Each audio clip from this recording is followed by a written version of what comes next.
attacks me on a regular basis. She says stupid shit on a regular basis. They just happen to coincide. But can I just say this? We can have platforms that have stuff on them that not everyone on that platform or who consumes stuff on that platform enjoys. And The View is a particularly weird place to do a cancellation.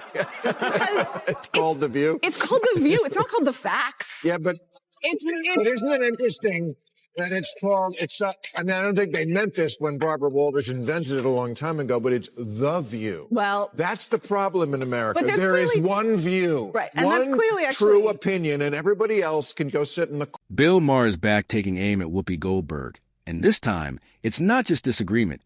It's a direct and forceful pushback. Whoopi has built a reputation for making remarks that quickly spark backlash. But this latest comment has pushed the controversy to another level. Once Maher stepped in, what initially looked like a debate quickly turned into something sharper, a clear and calculated takedown. So let's break it all down. Think of Whoopi Goldberg saying it's worse to be a black person in America today than a woman in Iran. I see we were talking about the trans issue before, and the New York Times really has come over on that to the sort of the sensible, liberal, not crazy woke position. I think this is great first step toward getting the Democrats back to sanity. And a second good step would be, we got to do something about The View. I really believe that. I mean, could you just it's huge in Iran, though. At the center of Maher's criticism is one explosive claim from Whoopi Goldberg. The suggestion that being black in America today is somehow worse than being a woman in Iran. For Maher, this comparison isn't just flawed. It's disconnected from reality. In Iran, women face strict, state-enforced dress codes, constant surveillance, legal inequality, travel restrictions, and punishment for defying authority. These are not social pressures. They're legal restrictions backed by enforcement. In contrast, black Americans, despite real and ongoing challenges that no one should ignore, have the right to vote, hold public office, run businesses, influence culture, and shape national policy. To Maher, placing these two realities in the same category isn't courageous. It's misleading. And critics argue that's exactly why the backlash was immediate and intense. Watching The View in Iran, all with the same head cover. You can't even tell which one is which. My district in the great state of Texas is actually a white majority district that President Trump would have won by 25 points. As I said, I'm a direct descendant of a slave. My great-great-grandfather was born on a Rosedown plantation. I am literally being judged not by the color of my skin, but by the content of my character. That's the progress because, like, a lot of white people had to vote for me. A lot. So I don't even ever want to hear Whoopi Goldberg's conversation about how it's worse to be black in America right now. That's a bit far. And my father, who's 75 years old, he was a man that was in the French quarters that had to go get a sandwich to the back door of the building. And his son is now a United States congressman in a white majority district in Texas as a Republican. That is America. Then Wesley Hunt enters the conversation, shifting the tone entirely. Hunt points to his own family history, reminding everyone that his great-grandfather was born into slavery. That's not rhetoric. That's real suffering and lived history. Today, Hunt serves in Congress, representing a majority white district. That contrast hits hard, bringing the discussion back to reality. Critics argue this is where Whoopi's argument falls short. When you speak as if no meaningful progress has occurred, you're not just making a strong point. You risk ignoring a massive amount of historical change. No one claims America is perfect, but portraying the present as identical to the past is a distortion that helps no one. That's a Texas holiday. It began in Texas in Galveston. General Granger came and read the order number 3 that finally abolished slavery months after the war because the war took a time to get to Galveston. We celebrated that when I was a kid in Texas, but it becomes national a year or two ago. And Donald Trump doesn't want to celebrate that. To me, it's exactly what you're talking about. So is that 600,000 people died so that we wouldn't enslave people anymore. And the fact that freedom won is a good thing, and we should honor that. That's what Juneteenth's about. And I don't know why President Trump doesn't want to honor that. So I don't want it. I don't want Black History Month. I don't want all these days for it to make everybody feel special. I'm the 80s baby. Everybody's too sensitive anyway. We're all Americans anyway. This holiday That's what Morgan Freeman said. I can't agree more with him. Yeah. He said that to Mike Wallace. He said, I'm an American. Do you want to be called a Jew American, Mike? But Maher doesn't stop there. He expands the argument and targets what he sees as a deeper issue, identity politics. This is a long-standing position for him. In his view, constantly dividing people by race, grievance, and identity doesn't create unity. It creates distance. What may begin as recognition can slowly turn into a permanent framework of separation. That's why debates over things like Black History Month become part of a larger argument.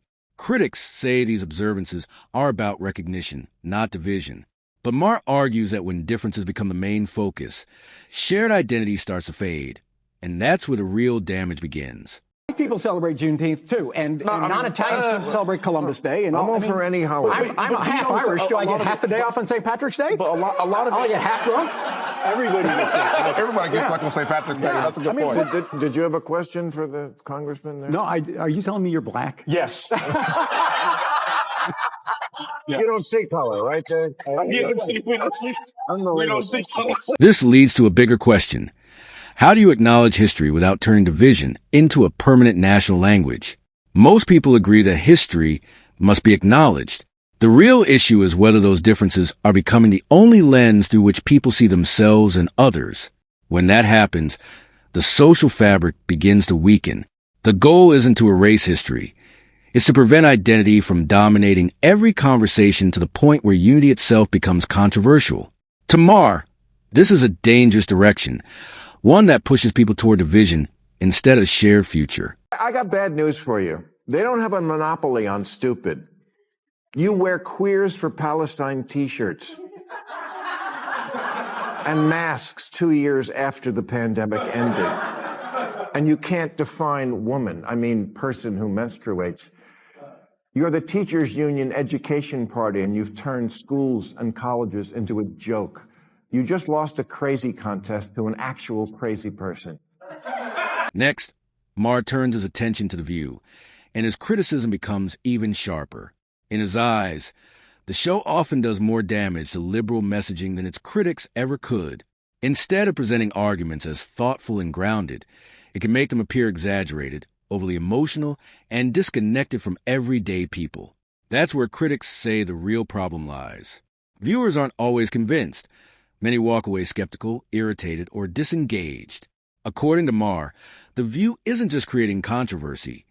It's shaping a public image that weakens the very message. You love to speak truth to power, and we always should, but you have completely lost the ability to speak truth to bullshit. The Democratic polling firm Blueprint told Democrats months ago that black voters, aka their supposedly liberal base, were more likely to find the president too liberal than too conservative. They also found that voters didn't just want Harris to distance herself from Biden. They wanted her to distance herself from what they believe the entire Democratic Party has become, a Portlandia sketch. Maher goes further, arguing that the issue isn't just tone, it's substance. He claims too many discussions begin with a fixed narrative and then work backward to support it. Facts become secondary, while emotional framing takes priority.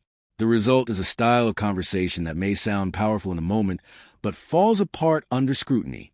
Critics say this makes the show feel less like open debate and more like a controlled environment, where approved opinions are reinforced and dissent is discouraged. And once audiences see that pattern, trust becomes difficult to rebuild.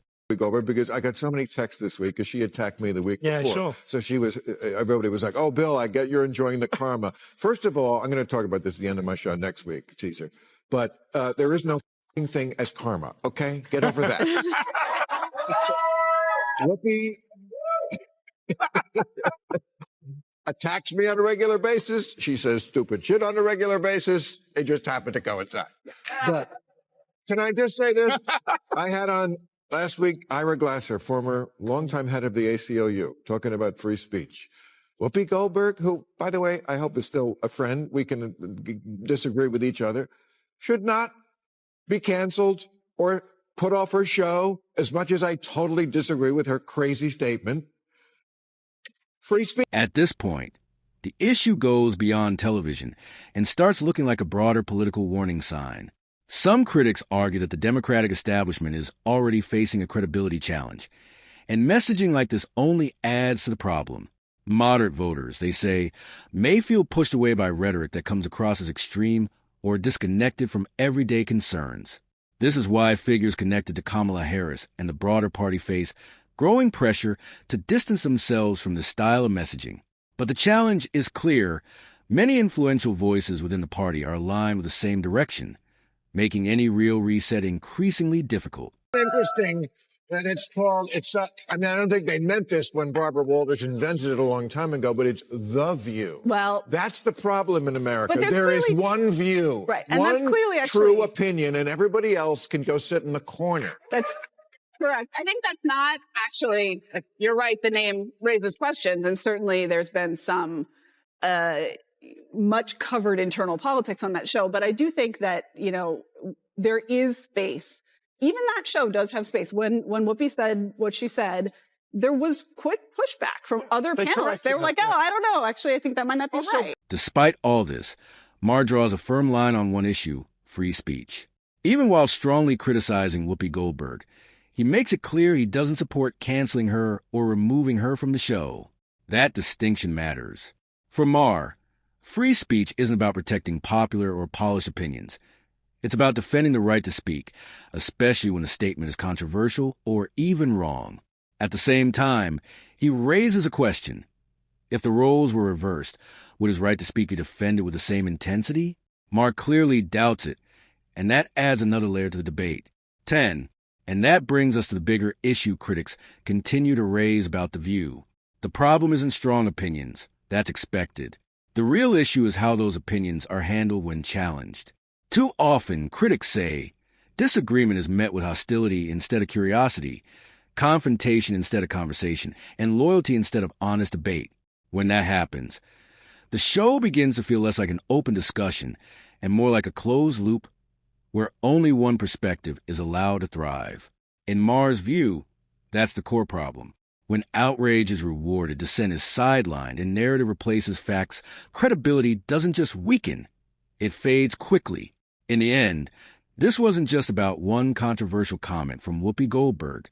It reflects a larger pattern, a style of commentary that critics say relies on exaggeration, prioritizes emotion over clarity, and deepens division while presenting itself as truth. If you found this breakdown helpful, don't forget to like, subscribe, and share your thoughts.